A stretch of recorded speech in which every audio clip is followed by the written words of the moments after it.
Sa buhay, lahat tayo ay humaharap sa mga pagsubok na tila imposibleng malampasan. Ngunit narito ang sikreto, hindi ang pagkakadapa ang nagtatakda sa atin, kundi kung paano tayo babangon mula rito. Isipin ang isang rubber ball. Kapag mas malakas mo itong ibinagsak, mas mataas itong bumabalik. Isa itong makapangyarihang metaphor para sa ating mga buhay, kapag mas matindi ang pagkakadapa, mas mataas ang pagbangon. Isipin ang mga pagkakataong naharap mo ang mga kabiguan. Maaaring ito'y isang hindi napasang pagsusulit, isang nasirang relasyon, o nawalang trabaho. Sa mga sandaling iyon, madali itong maramdaman na para bang bumagsak na ang mundo.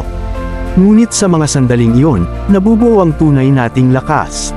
Katulad ng isang kalamnan na lumalakas sa ilalim ng paglaban, ang ating katatagan ay nabubuo sa pamamagitan ng mga pagsubok. Tingnan natin si Thomas Edison bilang halimbawa. Sabi niya, "Hindi ako nabigo. Nakatuklas lang ako ng 10,000 paraan na hindi gumagana." Bawat kabiguan ay hakbang tungo sa kanyang tagumpay, na nagresulta sa pagkakaimbento ng bombilla. Isipin mo kung sumuko siya pagkatapos ng una, pangalawa, o kahit 1,000 kabiguan. Marahil nananatili pa rin tayo sa literal at metaphorical na dilim. Ang kanyang kwento ay nagpapaalala sa atin na bawat pagkakadapa ay isang pagkakataon upang matuto, lumago, at maghanda para sa mas mataas na paglukso. Isipin ang halamang kawayan. Sa loob ng maraming taon, tila hindi ito lumalaki. Mananatili itong nakabaon sa lupa, dahan-dahan ang bumubuo ng matibay na ugat. Ngunit kapag ito'y sumibol sa ibabaw ng lupa, bigla itong tataas ng napakataas halos magdamag. Ang panahon na ginugol sa ilalim ng lupa ay mahalaga, ito'y naghahanda para sa kanyang kamanghamanghang paglago. Ganun din ang ating mga pagsubok. Ang mga ito ay naglalatag ng pundasyon para sa ating hinaharap na tagumpay. Kapag ikaw ay nadapa, huwag matakot yakapin ang lupa. Gawin itong isang sandali upang magnilay, intindihin kung ano ang nangyari, at pagplanuhan ang susunod na hakbang. Hindi mahalaga kung gaano katindi ang pagkakadapa, mahalaga ay kung paano mo gagamitin ang pagkakadapa na iyon upang mas tumaas pa. Bawat kabiguan ay isang paghahanda para sa isang kamanghamanghang pagbabalik.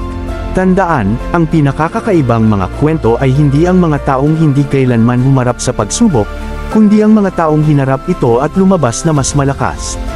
Ang iyong paglalakbay ay natatangi, at ang iyong mga pagkakadapa ay mga kabanata lamang sa isang aklat na nakatakdang maging dakila. Yakapin ang iyong mga pagkakadapa, matuto mula rito, at pagkatapos, sa muling lakas at pananaw, bumangon ng mas mataas kaysa dati mong inakala.